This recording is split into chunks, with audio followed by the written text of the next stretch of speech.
Eu me chamo William Torgan, tenho 26 anos e eu sou arquiteto e urbanista. Bom, o interesse de partir para esse trabalho voluntário sempre teve enraizado desde a minha infância, e eu acho que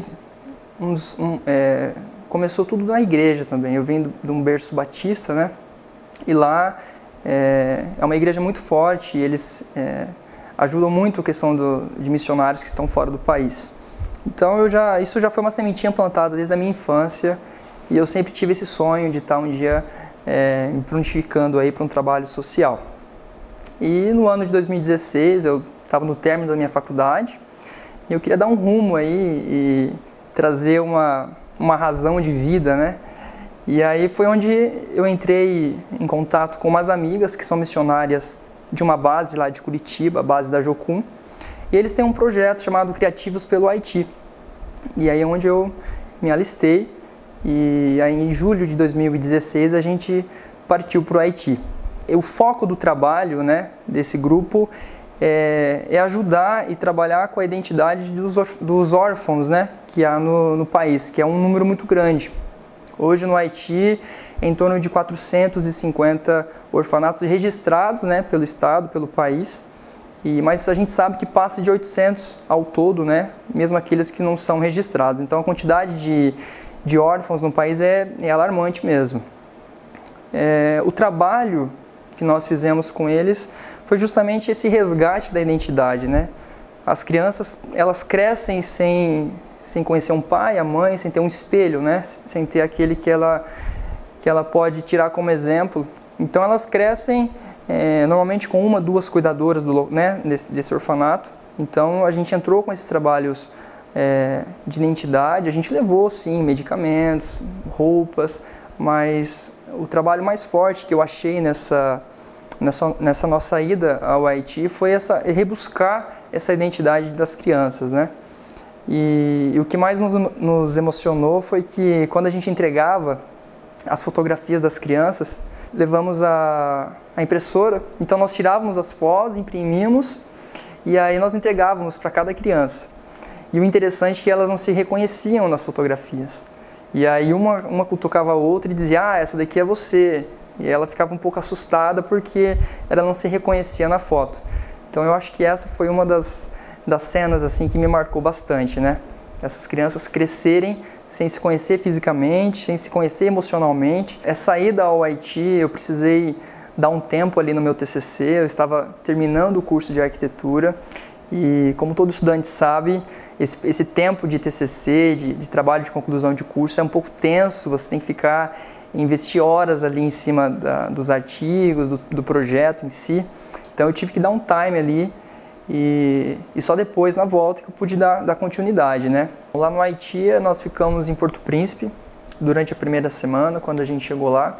E a gente ficou numa base missionária que é mantida pela Coreia do Sul e pelo Canadá. Após uma semana em Porto Príncipe, nós fomos para o interior, que é Kenskoff, é um interior agrícola, montanhoso, muito lindo as paisagens. As famílias, elas sobrevivem ali da agricultura, né? E esse alimento, normalmente, eles trazem ali para as cidades para estar vendendo toda essa produção. Depois de Kenskoff, a gente foi para uma cidadezinha litorânea, para uma comunidade ali de Mowi. Então, nós ficamos lá em Mowi durante aproximadamente 5 dias.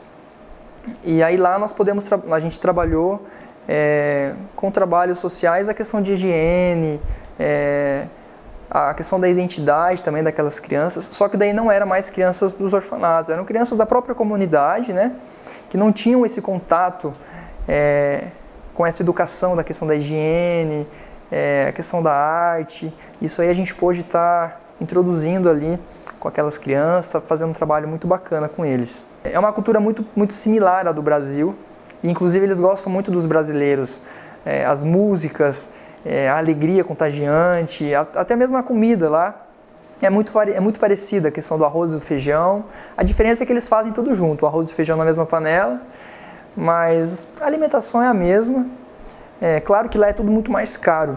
Na época que nós estávamos lá, o exército brasileiro, que estava pela MINUSTAH, né, que é a ONU pela Paz, Então, além do terremoto, de todo esse conflito, desses problemas naturais que o país enfrenta, foi um período meio complicado ali, meio conflituoso por questões políticas também. Alguma parte da população não aceitava o presidente, enfim, e por corrupções internas também.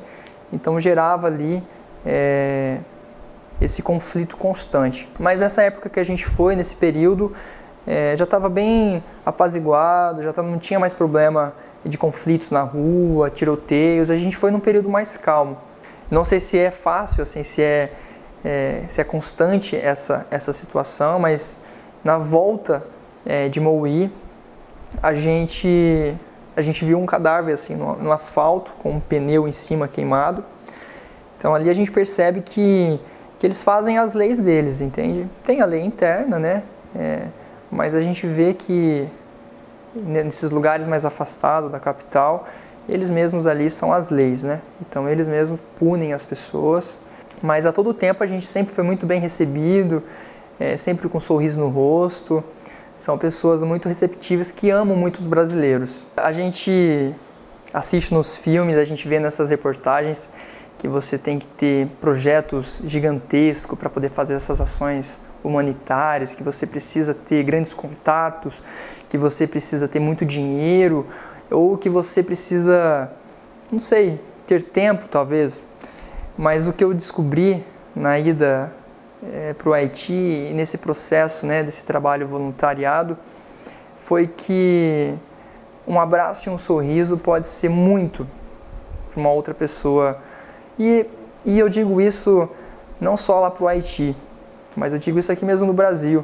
Às vezes tem muitos orfanatos e asilos que um sorriso e um abraço já conta muito. Então o que eu mais fiquei surpreso foi saber que o tão pouco que eu pude investir valeu tanto para aquelas crianças.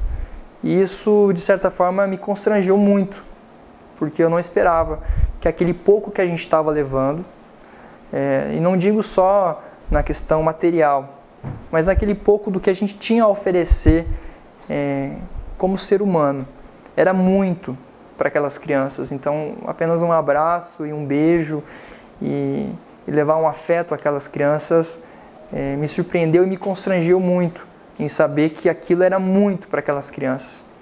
E hoje eu tenho isso no meu coração e tenho sonhos de futuramente fazer projetos e estar participando mais nos orfanatos aqui no Brasil e não só lá fora. Hashtag a música une. Te amaria mesmo sem te conhecer.